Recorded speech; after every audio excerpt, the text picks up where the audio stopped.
نحمدہ ونصلی علی رسولہ الکریم اما بعد اعوذ باللہ من الشیطان الرجیم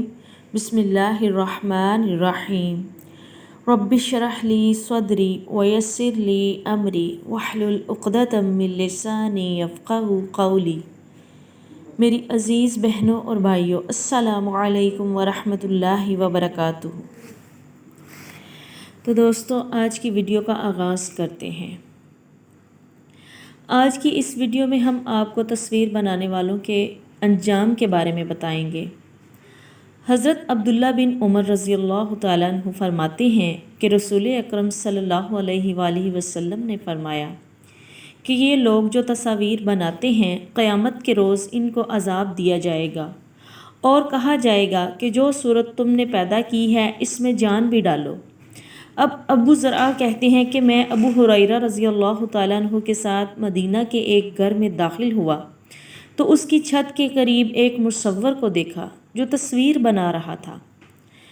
ابو ہریرہ رضی اللہ تعالیٰ عنہ نے فرمایا کہ میں نے رسول اللہ صلی اللہ علیہ وآلہ وسلم سے سنا ہے کہ آپ نے فرمایا، اس سے زیادہ ظالم کون ہوگا جو میری طرح یعنی اللہ تعالیٰ کی طرح تخلیق کرنے لگا۔ وہ کسی جاندار کی تخلیق تو کیا کر سکتا، ذرا ایک دانہ ایک ذرہ تو بنا کر دکھائے۔ حضرت قتادہ فرماتے ہیں کہ میں ابن عباس رضی اللہ تعالیٰ عنہ کے پاس بیٹھا تھا۔ ایک سوال کے جواب میں فرمایا کہ میں نے محمد صلی اللہ علیہ وآلہ وسلم سے سنا ہے کہ جو شخص دنیا میں کوئی تصویر جاندار کی بنائے گا تو قیامت میں اس کو حکم کیا جائے گا کہ اس میں روح بھی ڈالے، اور وہ ہرگز نہ ڈال سکے گا تو اس پر عذاب شدید ہوگا۔ چاروں روایات مذکورہ میں تصویر بنانے والوں کو قیامت میں سخت عذاب ہونے کا بیان ہے، اور اس کے ضمن میں تصاویر کے استعمال کی ممانعت اور برائی کا بھی بیان ہو گیا، کیونکہ جن حالات میں یہ ارشادات آئے ہیں وہ عموماً اس کے ہیں کہ کسی کے مکان یا کپڑے وغیرہ میں تصویر دیکھی تو اس پر مصوروں کے عذاب کا ذکر فرمایا، جس میں اشارہ اس طرف بھی ہو گیا کہ یہ عذاب کی چیز اپنے گھروں میں اور استعمال میں رکھنا بھی درست نہیں، جیسا کہ یہ مضمون صراحتاً بھی متعدد احادیث میں آگے آ رہا ہے۔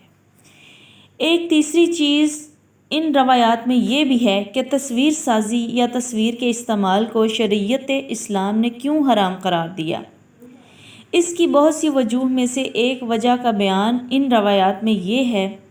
کہ تصویر اور تخلیق اللہ تعالیٰ جل شانہ کی خاص صفات ہیں جن میں کوئی غیر اللہ شریک نہیں ہو سکتا۔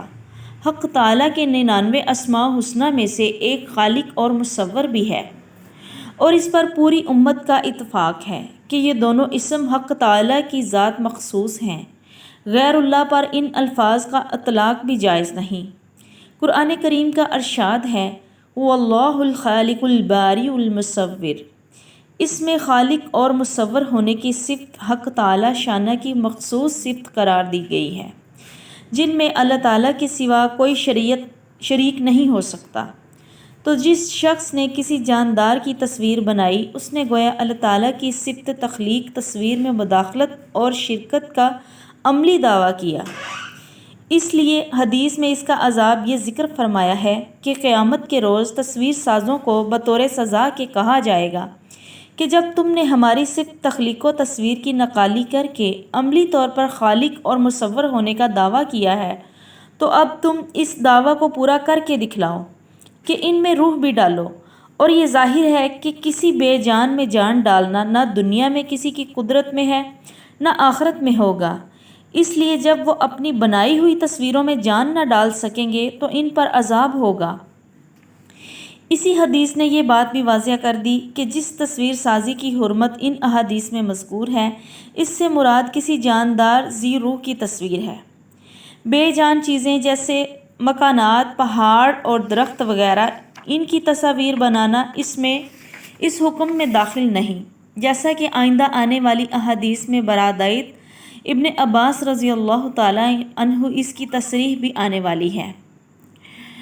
اور وجہ اس فرق جاندار اور جان کی یہ ہے کہ اگر حقیقتاً تخلیق ہر چیز اور ہر ذرہ ذرہ کی حق تعالیٰ ہی کی خصوصیت ہے، ساری مخلوق مل کر ایک مکھی اور مچھر بلکہ اس کا پر بھی نہیں بنا سکتے، لیکن عموماً مادی چیزوں کی صنعت کاری میں کچھ نہ کچھ دخل غیروں کا بھی ہو جاتا ہے، اگرچہ وہ دخل بھی محض صورتاً ہی ہو، حقیقتاً نہ ہو، بخلاف کسی بے جان چیز میں جان ڈالنے کے کہ اس میں کسی کی شرکت کا وہم و گمان بھی نہیں ہو سکتا۔ اسی لیے یہ حدیث میں فرمایا کہ ان کو کہا جائے گا کہ ایک دانہ گندم وغیرہ تو کیا پیدا کر کے دکھلائیں، جاندار چیز کا معاملہ تو بہت ہی بعید ہے۔ سورہ مومنین میں حق تعالیٰ نے جہاں تخلیق انسانی کے تمام مراحل ابتدا سے انتہا تک الگ الگ شمار فرمائے ہیں، ان میں جتنے تصرفات کے دور نطفہ کی تخلیق پر گزرے کہ پہلے خون بنا، پھر ایک لوتھڑا بنا، پھر ہڈیاں بنیں، پھر گوشت پر چڑھایا، اور ان تمام ادوار تخلیق کو ایک سلسلہ میں بیان فرمانے کے بعد جب روح اور جان ڈالنے کا ذکر فرمایا تو قرآن نے طرز بیان بدلا۔ ارشاد یہ ہے، ہم نے پیدا کیا انسان کو مٹی کے گارے سے، پھر کر دیا اس کو نطفہ ایک محفوظ جگہ رحم میں،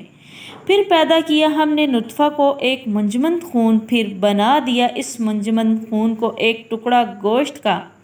پھر بنا دیا گوشت کے ٹکڑے کو ہڈیاں، پھر چڑھا دیا ہڈیوں پر گوشت، پھر پیدا کیا ہم نے اس کو ایک نئی پیدائش۔ بس مبارک ہے اللہ جو احسن الخالقین ہے۔ سبحان اللہ، جزاک اللہ۔